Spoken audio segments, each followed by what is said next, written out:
Some thoughts on chapter 18. Who is the greatest in the kingdom of heaven? The disciples were always concerned about that. Who is the greatest? We want to know. What's going to happen to us?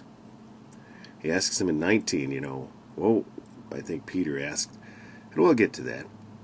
They didn't read the end of the book.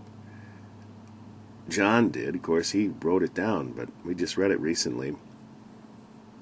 The names of the 12 apostles of the Lamb going to be written the foundation of heaven, or I can't remember exactly where, but all right. But Jesus said, if you shall humble yourself, except you humble yourself and be as little children, you shall not enter into the kingdom of heaven. In the next chapter also is where they rebuked him and said, right there, 19. They wanted to put his hands. So these chapters are pretty much quite a lot alike. And we'll get to that one once again when we get to the chapter 19 thoughts. But except we become as little children. Little children are totally dependent. And they don't question where they get their provision. They know, mom and dad. And that's what we should be, so simple of faith and recognition of the fact that God is our Father. Jesus said, I always wonder if people like swimming, if they're going to offend like my kids. You must like to swim. You must like to swim with weights. Like, maybe a millstone about your neck. Actually, it's better that somebody have a millstone around their neck and that they were drowned. Another passage where it says we're cast into the depth of the sea, but this one actually says drowned. You'd be better to be drowned with a millstone around your neck. Like old Muggsy, comes along with his concrete slippers, and all right, so then this is a great verse. Take heed that you despise not one of these little ones. Folks talk about guardian angels. Well, I guess there are. That in heaven their angels do always behold the face of my Father which is in heaven.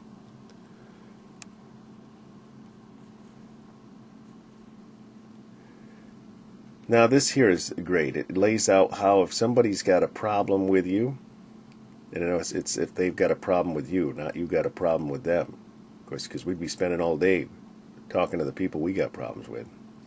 If somebody's got a problem with us, we're supposed to go and talk to them about his fault, because it's obviously an incorrect judgment that the person's made against us, and we have to go talk to them. And it's very uncomfortable to do, but it's all has such a great reward when if he shall hear thee, thou hast gained thy brother. And it's so good, when men can come together in unity. But if he'll not hear thee, then take with thee 2 or more witnesses, that in the mouth of 2 or 3 witnesses every word may be established. Now maybe you're trying to get a message to somebody too, and you just got a feeling, okay, like you're leaving messages with them. You figure with all the efforts you've put forth to try to contact them, and they're not calling you back or whatever, okay, then they say that in these days of answering machines and email and those kind of things, that constitute he will not hear thee. Because more than likely they know what you want to talk about. So then take a couple folks with you, which is sort of moral support, And if they will not hear them, tell it unto the church. Now, of course, this shows that it's got to be sort of a pretty serious matter. It can't just be like, hey, look, you don't like the paint job I did on my mailbox, and you give me a hard time about it, and now I'm going to take a couple brothers with me, and we're going to talk to you about that one. No, I mean, it's obviously because carry on to the church, and then if you neglect to hear the church, let him be unto thee as an heathen man or as an publican.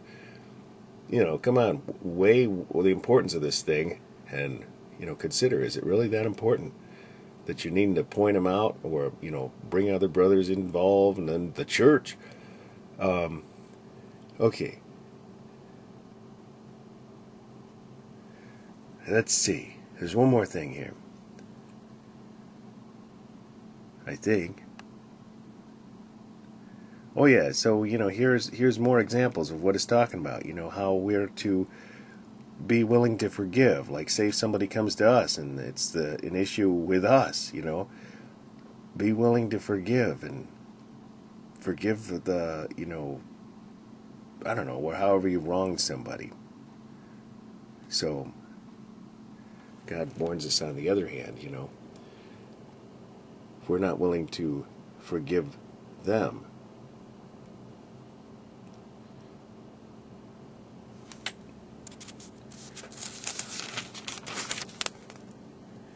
how shall your Heavenly Father forgive your trespasses? I just read that in another chapter. It was at the very end. I can't remember which one. Oh, well. So likewise shall my Heavenly Father do unto you if he shall forgive not everyone his brother their trespasses. Oh, that's it. Okay, I'm going to do another thoughts video on chapter